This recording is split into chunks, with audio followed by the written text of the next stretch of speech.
Nós vamos abrir a palavra de Deus na primeira carta do apóstolo João. Na primeira carta do apóstolo João. E nós já estamos chegando ao finalzinho dessa carta. Já poderíamos até ter terminado os estudos, as mensagens que nós estamos proferindo aqui. Parece-me que esse é o 19º sermão, que nós estamos pregando nesta carta, que tem apenas 5 capítulos. E a nossa proposta foi exatamente examinar esta carta cuidadosamente para extrair dela, pela ação do Espírito Santo, as orientações, as instruções de Deus para as nossas vidas, considerando exatamente as dificuldades que a igreja de Jesus enfrentava naquele período. E nós estamos nos referindo aqui ao primeiro século. É bom lembrar que João, quando escreveu esta carta, já era um homem bem idoso, um apóstolo, alguém que foi chamado, vocacionado, preparado, instruído por Deus para uma missão muito importante: falar das verdades eternas, preparar o povo de Deus para que pudesse ter uma vida agradável ao Senhor. Então João escreve com muita propriedade, e ele escreve numa autoridade que não era propriamente uma autoridade pessoal dele, embora sendo ele um apóstolo, mas na autoridade do Espírito Santo, que o habilitou, que o inspirou para que escrevesse. E ao escrever o que ele escreveu, ele estava aqui demonstrando, revelando todo o cuidado de Deus para com a sua igreja, o cuidado do Senhor para com o seu povo. O Senhor sabia que a igreja estava enfrentando dificuldades.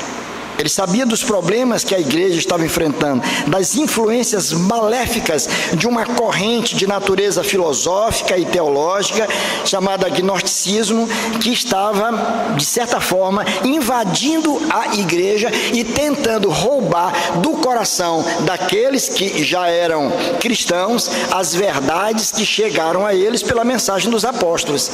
E agora João escreve para alertar aqueles irmãos acerca destas verdades. E a pessoa de Cristo é que estava sendo duramente afetada. E João então passa a falar de Cristo, da pessoa de Cristo, da obra de Cristo, para que aqueles irmãos se firmassem nessa mensagem, na mensagem do Evangelho, e assim pudessem enfrentar as lutas que estavam surgindo naquele momento. Nós vamos ler no capítulo 5, no verso de número 19. Olha lá, capítulo 5, verso 19. 1 João diz assim: sabemos que somos de Deus e que o mundo inteiro jaz no maligno. Vamos repetir isto? Sabemos.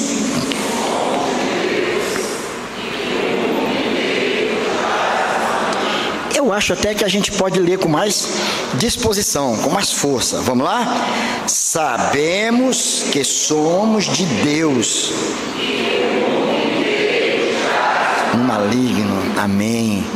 Senhor, nosso Deus e Pai, dá-nos a graça do entendimento da Tua palavra.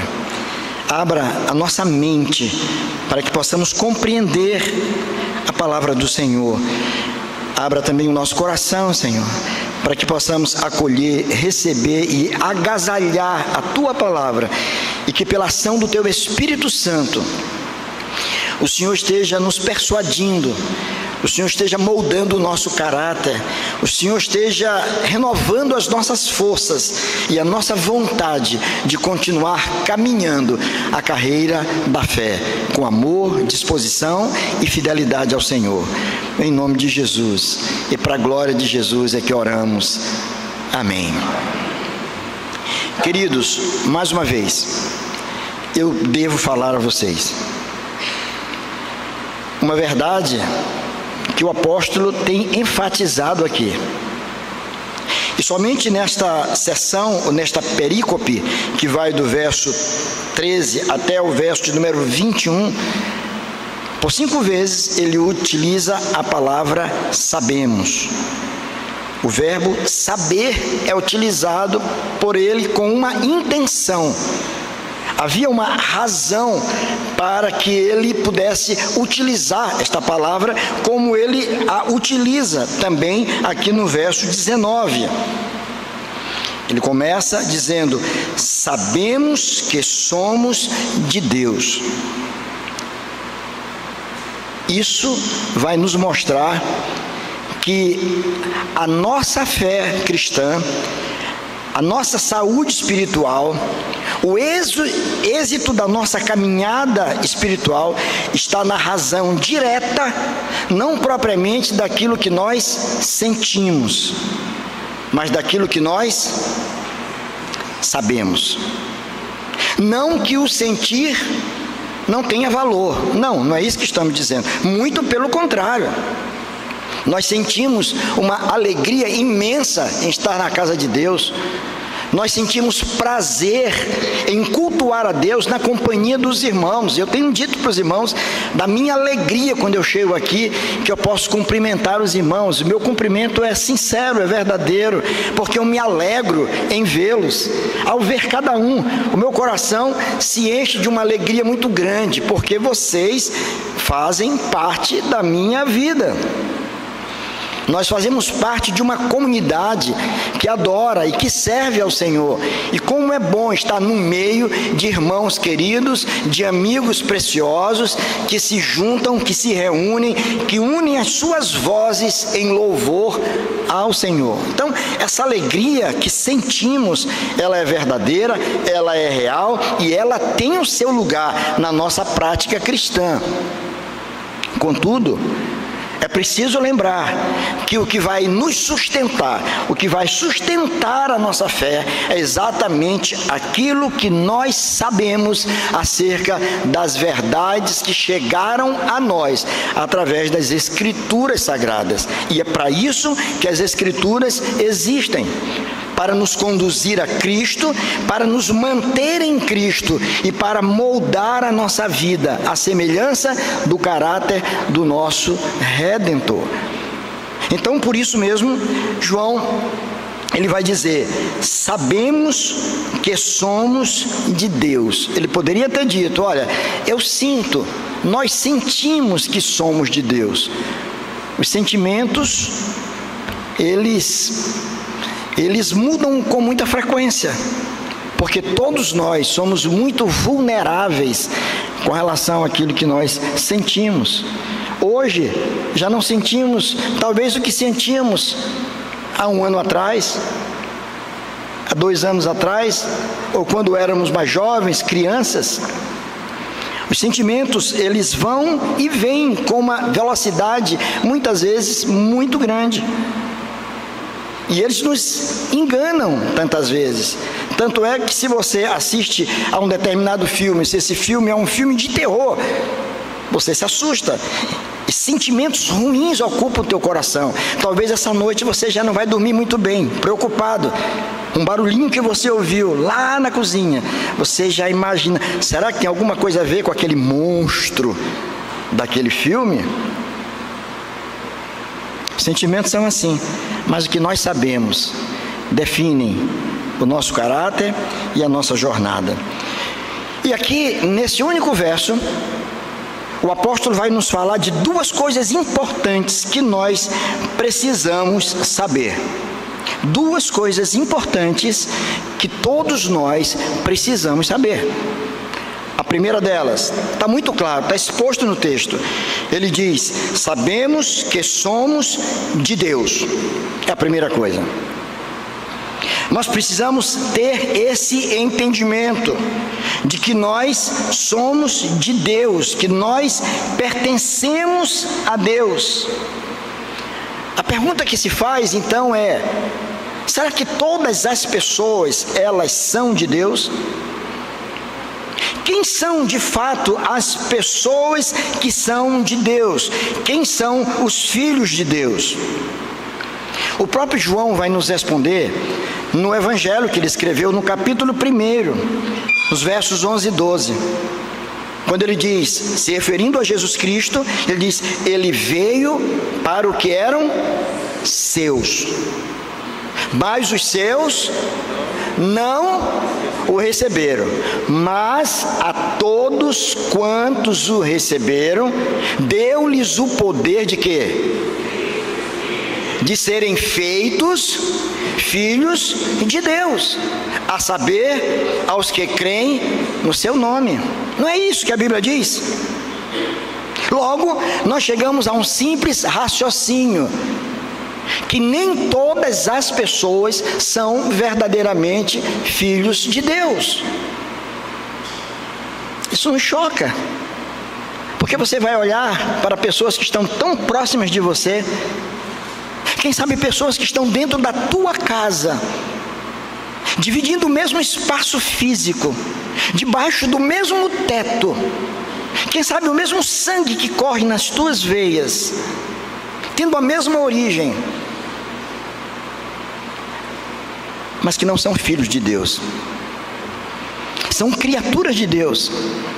Eles existem, eles estão ali, mas eles não pertencem a Deus, eles não são filhos de Deus, porque para ser filho de Deus, tem que ter sido alcançado pela graça de Deus.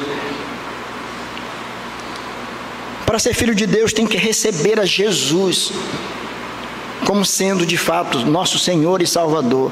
Mas a todos quantos o receberam, somente a estes que o receberam, deu-lhes o poder de serem feitos filhos de Deus. Por que deu-lhes o poder? Porque não eram ainda filhos, eram criaturas, mas agora foram acolhidos, foram recebidos na família da fé, agora sim são filhos de Deus.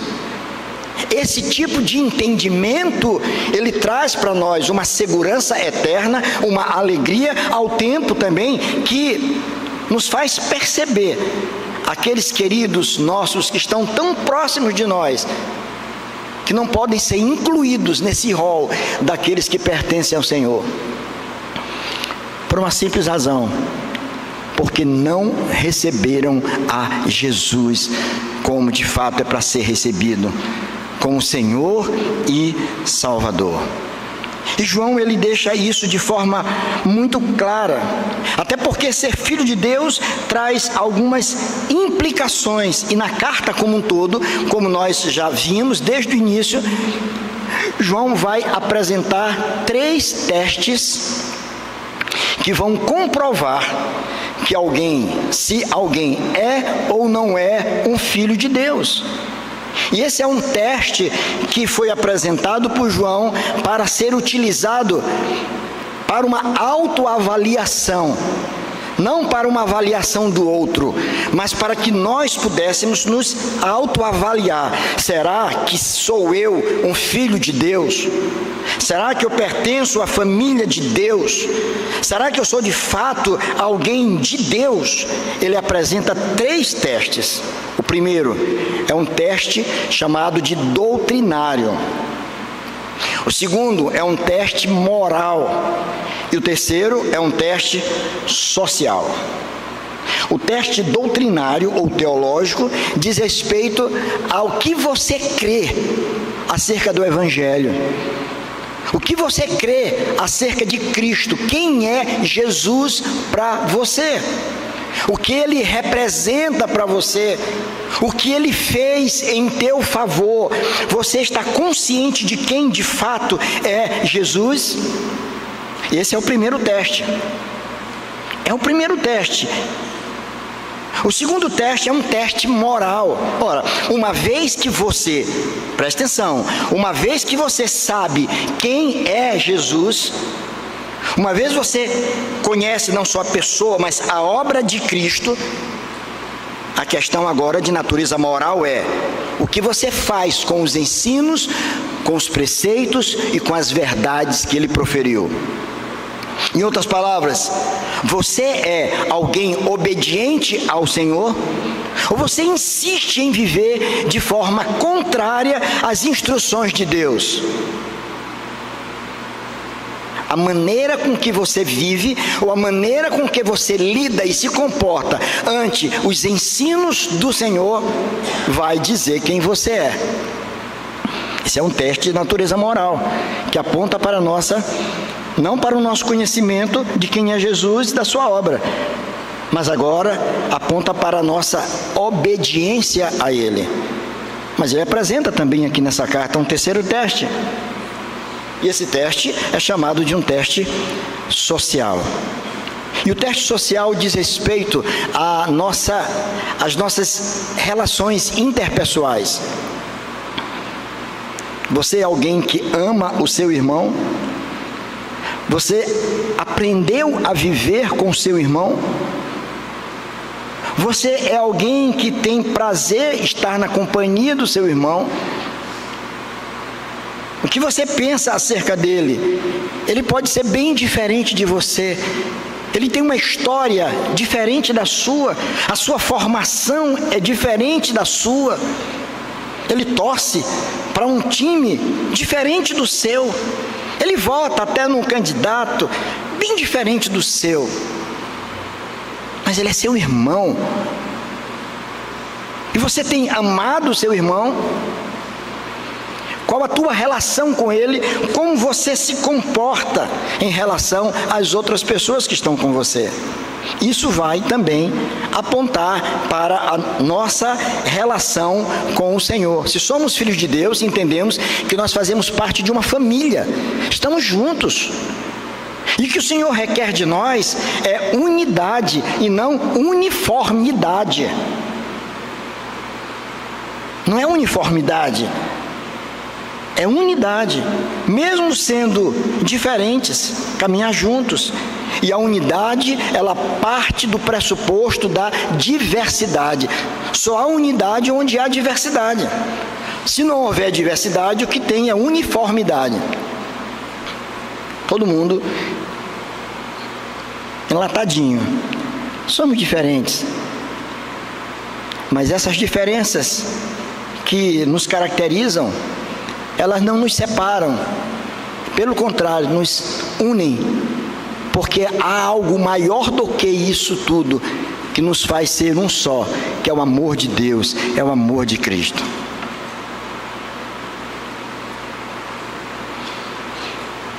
Eu já falei para vocês, e aqueles que são membros da igreja sabem do que eu vou falar, aqueles que nos visitam, vão olhar para o que eu vou mostrar agora, entendendo o que eu vou dizer. Quando nós estávamos pensando na edificação desse templo, tudo foi pensado, até a disposição desse mobiliário aqui. Tudo tem uma razão de ser. O púlpito está no centro para mostrar que aqui há a centralidade da palavra. A palavra de Deus é a nossa única regra de fé e prática.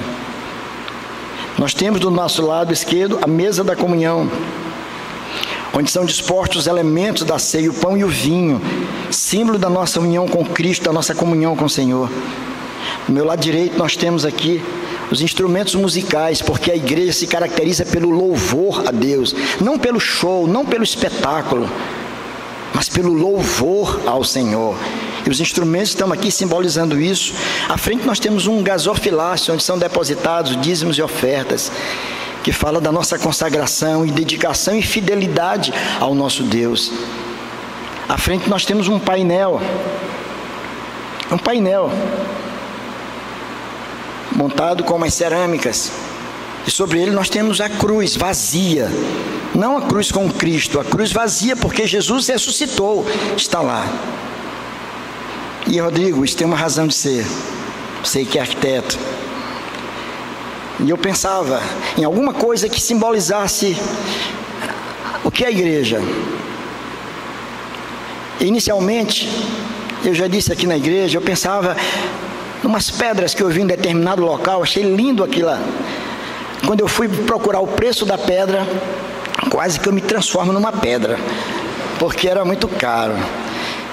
E eu disse, não dá, não vai dar para nós.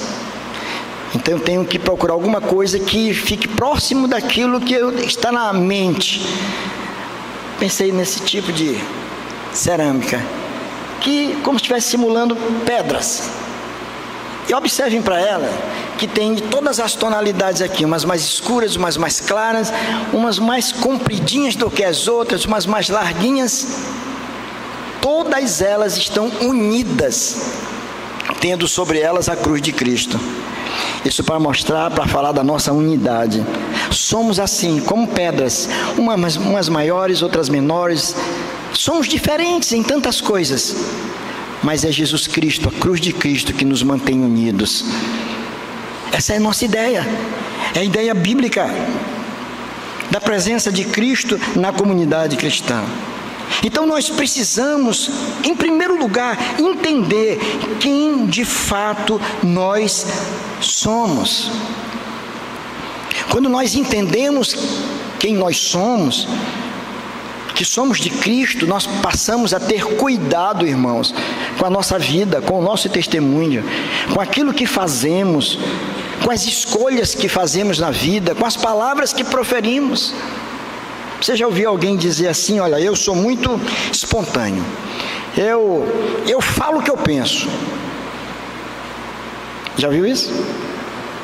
E há pessoas que acham isso tão bonito, dizer, eu falo o que eu penso.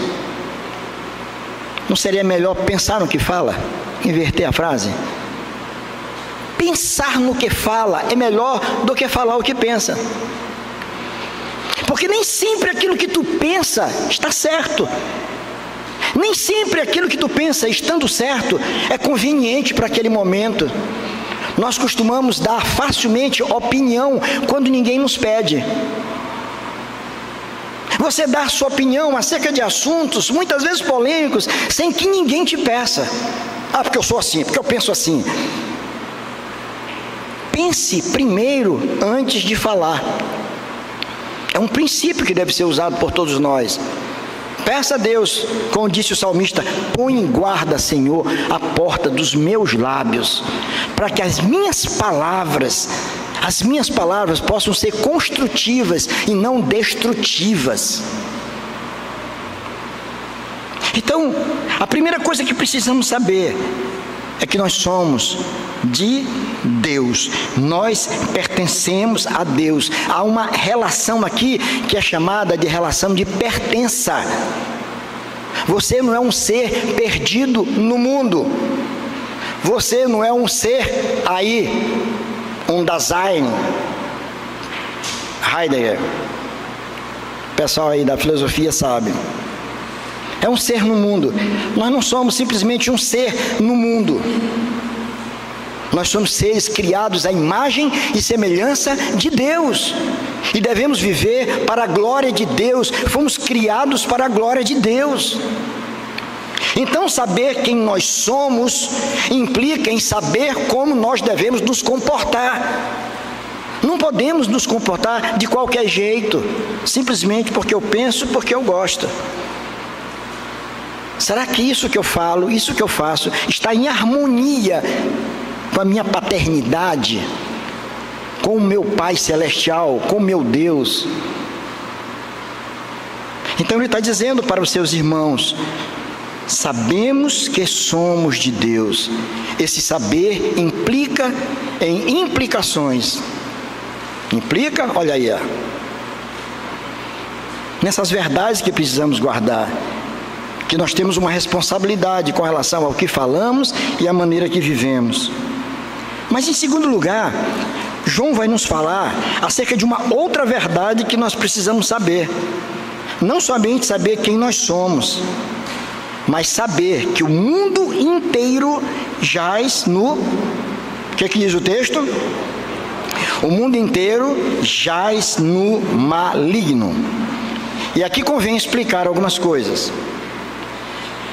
A primeira delas, qual é a ideia de mundo aqui? A palavra aqui é cosmos, do grego cosmo.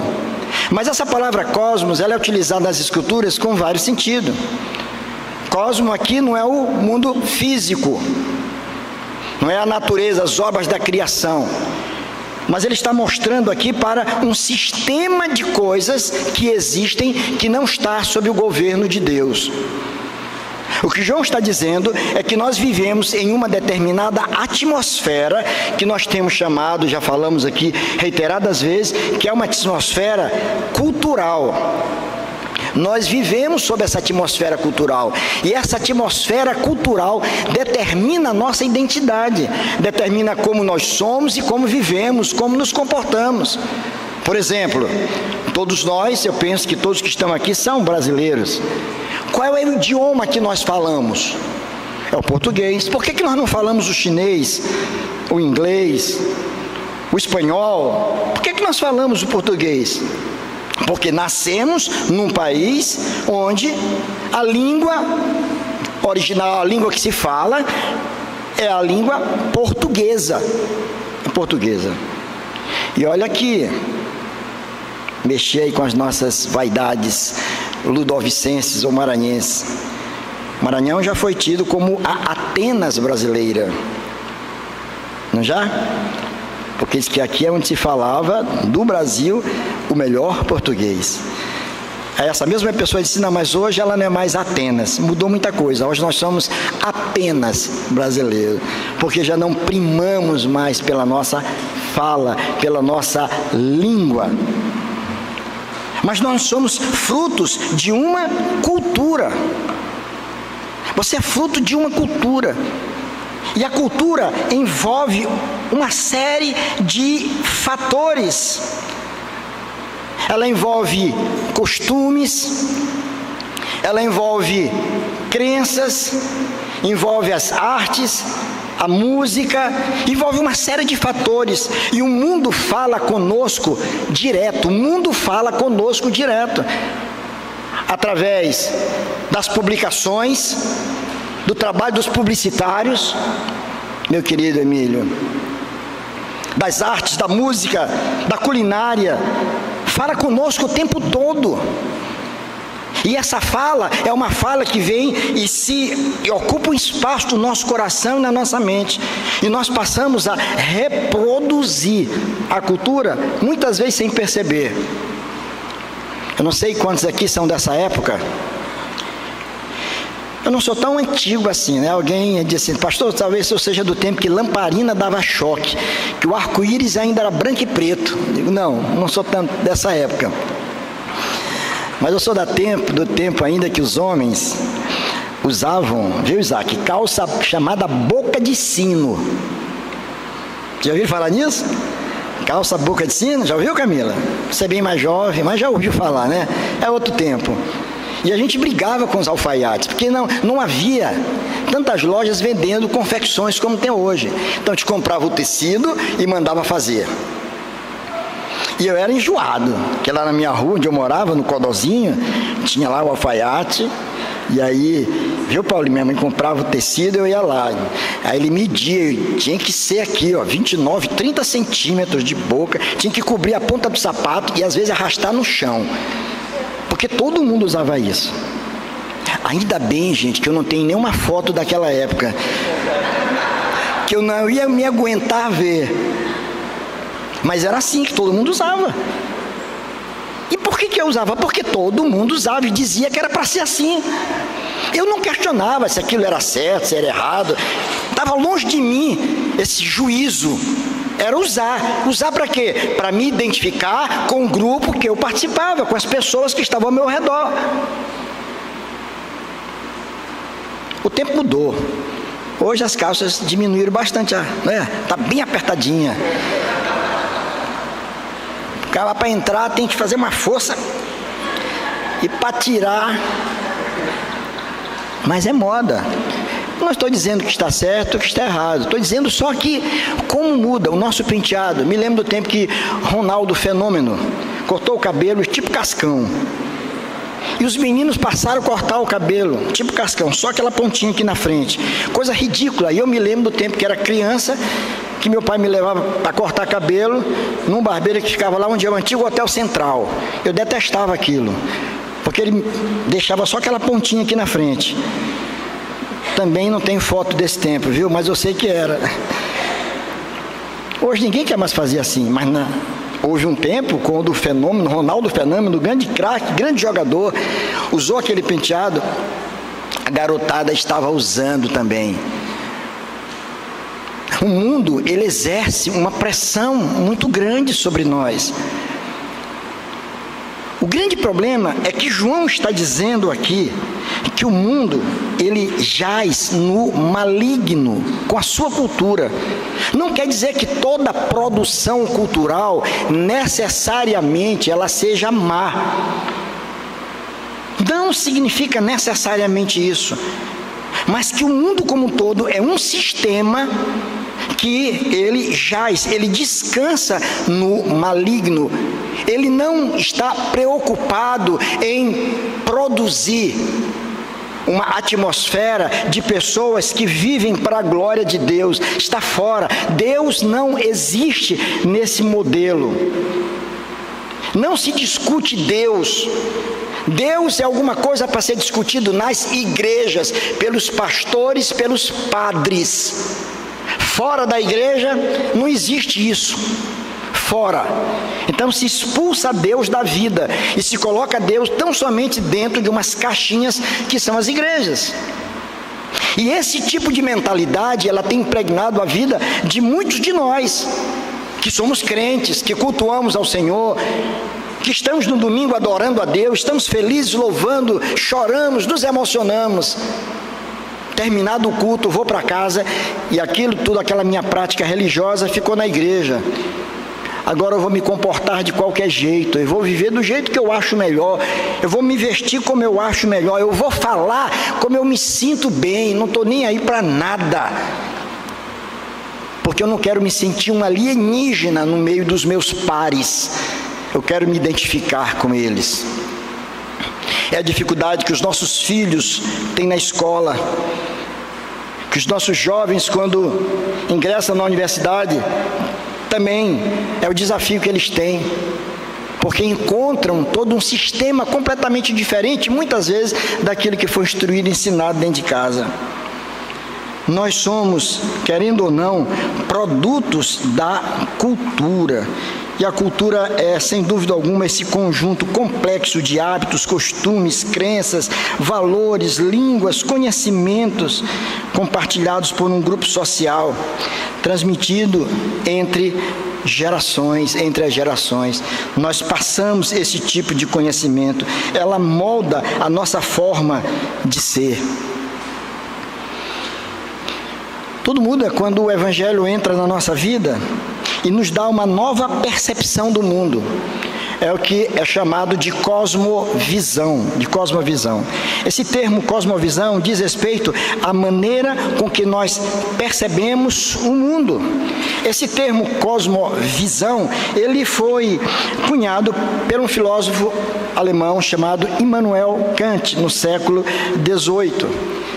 Ele formatou essa expressão, visão de mundo, como o conhecimento chega ao ser humano, é pela percepção que ele tem do mundo. Como o mundo chega a você.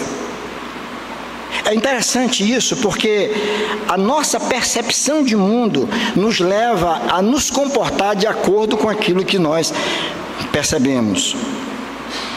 Nem sempre nós estamos conscientes disso. A própria educação, se fala muito em educação, viu, meu querido professor Romildo? Olha, meu querido, não existe educação neutra. Toda educação, ela é confessional. Ela tem uma intenção. Há um aspecto religioso por trás de tudo que a gente faz. A cultura está impregnada de religião. Por coisas simples que você diz, mas o que é isso? É só uma simples manifestação cultural. Oh, meu pai, quanta ingenuidade. É preciso ter uma percepção que vá para além daquilo que simplesmente aparece diante dos nossos olhos. A Bíblia diz que o mundo, ele jaz no maligno, e a intenção do maligno é nos afastar de Deus.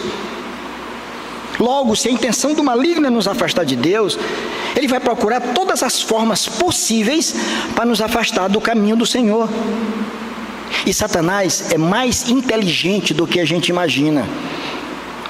Ele não é simplesmente aquele monstro chifrudo com um espeto na mão, vestido de vermelho e preto. Alguém perguntou: pastor, será que é por causa do Flamengo isso aí? Eu digo: não tem nada a ver. Mas para assustar. E a gente pensa que o que é do maligno é aquela coisa muito feia. Muitas vezes a Bíblia diz que o inimigo se transforma até em anjo de luz, para enganar, se possível, quem? Os eleitos de Deus. Então o mundo apresenta para nós um pacote, uma embalagem muito bonita, aparentemente sem maldade nenhuma, muito simples. E você compra, e você abraça, e você diz: eu não vejo problema nenhum. Porque o inimigo sabe o que está fazendo. Você sabe como é que muita gente entrou pelo caminho das drogas? Através de uma balinha que foi oferecida para ele na porta da escola.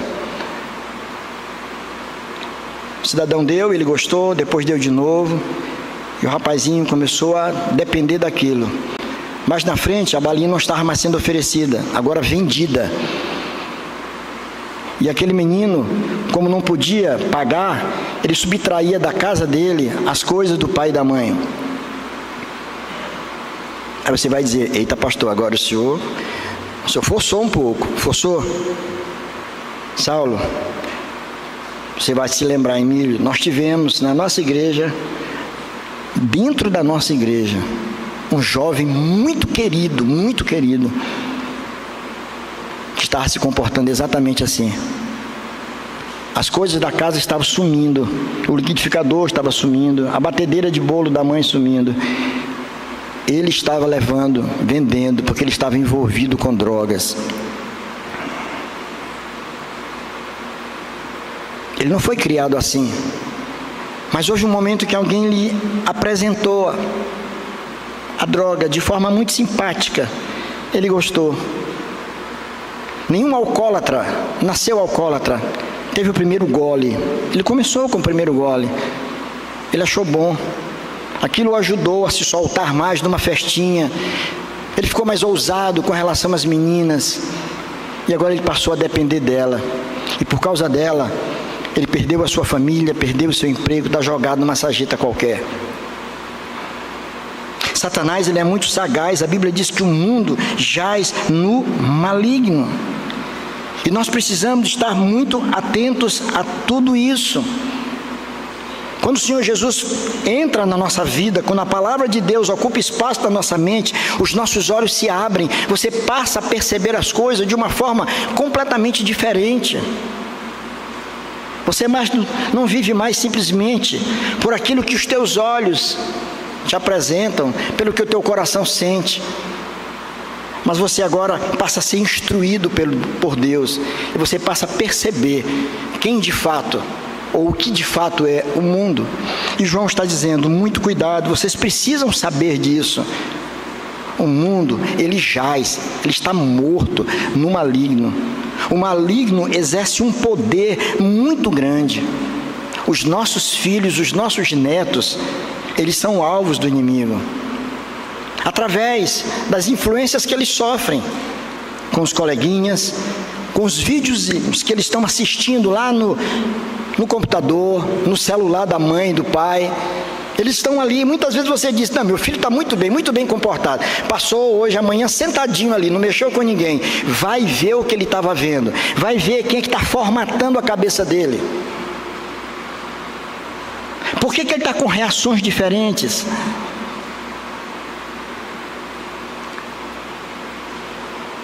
Sabemos que somos de Deus e não do mundo. Algumas verdades que são importantes para nós, para a gente concluir aqui, irmãos. A primeira delas é que lembrem disso, aquilo que sabemos acerca do Evangelho define a nossa forma de ser no mundo. Guarde essa frase. Aquilo que nós sabemos acerca do Evangelho de Cristo define a nossa forma de ser no mundo. E por saber aqui, eu não estou me referindo apenas à cognição, ao fato de alguma coisa que está na nossa mente, mas o saber de alguma coisa que foi apreendido por nós. Essas verdades que foram recebidas por nós, elas vão definir a nossa forma de ser no mundo. Por que você não frequenta determinados lugares que os teus amigos mais chegados frequentam? É porque você tem uma percepção da vida diferente. O Evangelho te fez ver isso. Porque você valoriza a tua família, porque você não troca a tua família numa noite, no final de semana, para estar numa rodada com os seus amigos em algum canto qualquer. Porque você aprendeu pelo Evangelho a valorizar a tua casa. Então, aquilo que sabemos acerca do Evangelho define a nossa forma de ser no mundo. Essa é a primeira verdade. A segunda, meus irmãos, a nossa forma de ser no mundo, uma coisa está ligada à outra. A nossa forma de ser no mundo revela quem governa o nosso coração. A nossa forma de ser no mundo vai revelar quem governa o nosso coração.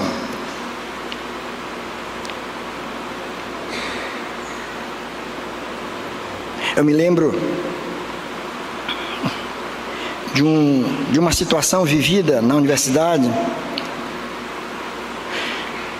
Ia ter uma prova, o professor tinha dito que era uma prova de consulta, todo mundo se preparou para a prova de consulta, e no dia da prova o professor passou lá cedo na porta da classe, na UFMA, e disse: olha, pensei melhor, a prova não vai ser de consulta, então vocês não vão poder abrir caderno, não vão abrir apostila, não vão... Uma revolta geral na turma. Uma revolta geral. Aí começaram a falar mal do professor, todo mundo, e eu confesso que eu também fiquei muito chateado, que eu tinha me preparado, levei livro, levei tudo, digo, não, a prova vem pesada, eu vou sair bem nessa prova. E eu estava conversando com os colegas aqui, em um outro grupo, mais lá no fundo da sala, grande, e aí dizer, não, nós vamos fazer nossa pesca aqui, nós vamos fazer nossa cola. Isso não existe. Não, rapaz, o professor é louco, como é que ele faz um negócio desse? Não, vamos fazer a nossa cola aqui. Aí alguém disse, mas será que cola? Eu disse, não, vem dizer que não cola. Todo mundo aqui cola, todo mundo aqui cola. E alguém lá disse assim, não, mas o Fontes, pastor Antônio, não cola. Eu estava ouvindo. Aí alguém disse lá, não, mas ele não vale, porque ele é crente. É engraçado. Mas quantos crentes não estão se comportando exatamente como os demais? Todo mundo não cola? Por que eu não vou colar? O cara é político, todo político rouba, não é isso? A máxima que tem aí. Por que eu também não vou botar minha mão lá no cofre? Todo homem não é meio infiel, não sei o quê. Por que eu também não posso ser? Meus irmãos, a nossa forma de ser no mundo revela quem governa o nosso coração. É aquilo, você, depois de um final de semana, de um trabalho, uma sexta-feira, os seus colegas se reúnem e digam, nós vamos curtir, gente, vamos lá para a litorânea. Vamos nos encontrar, vamos comer lá um negócio e tal. E vocês, rapaz, eu queria tanto estar com vocês, mas por que tu não vai? Ah, porque eu quero estar com a minha esposa e com meus filhos. Eu não combinei com ela, isso é mais importante para mim. Não que vocês não sejam importantes, não que estar ali com vocês não seja uma coisa até boa, mas existe uma coisa para mim mais importante, eu quero estar com a minha família. A nossa forma de ser no mundo revela quem governa a nossa vida, quem que está te governando, quem é que está sentado no trono do teu coração, que tem definido a tua forma de ser no mundo. Então, a primeira verdade que nós vimos aqui, aquilo que sabemos acerca do Evangelho, define a nossa forma de ser no mundo, em primeiro lugar. Segundo lugar, a nossa forma de ser no mundo revela quem governa o nosso coração. Agora é a terceira verdade. O nosso coração é enganoso, por isso devemos seguir sempre a instrução divina. Nosso coração é enganoso. E quem diz isso é as próprias Escrituras. Está lá no livro do profeta Jeremias. O coração é terrivelmente maligno, ele é enganoso. O nosso coração nos engana. Então, que possamos colocar o nosso coração nas mãos de Deus e pedir ao Senhor que a sua palavra possa habitar o nosso coração verdadeiramente, que os ensinos do Senhor, que os preceitos bíblicos, que os mandamentos divinos possam ocupar espaço no nosso coração, de tal maneira que nós possamos viver para a honra e para a glória de Deus. E eu encerro dizendo, meus irmãos, você quer ter uma vida abençoada? Você quer, eu sei que quer. Você está investindo em quê? Em que você tem investido? Qual lugar que o Senhor e a sua palavra ocupa na tua vida? Se a palavra de Deus ocupa um lugar central na tua vida, se o Espírito de Deus habita no teu coração verdadeiramente, pode ter certeza, a despeito de todas as dificuldades e lutas que você tem enfrentado, mas você terá uma vida exitosa, uma carreira exitosa, uma vida abençoada, porque é Deus que vai estar controlando a tua vida e o teu coração. Não siga os seus impulsos, não faça algo só porque todo mundo está fazendo, não se entregue à prática de alguma coisa que o mundo aplaude, mas que o Senhor reprova. Prefira agradar a Deus, para que a tua vida seja, na verdade, uma grande bênção. É isso que João está dizendo. Sabemos que nós somos de Deus, e o mundo lá fora está sob o poder do maligno. Que Deus nos abençoe e nos dê graça. Amém.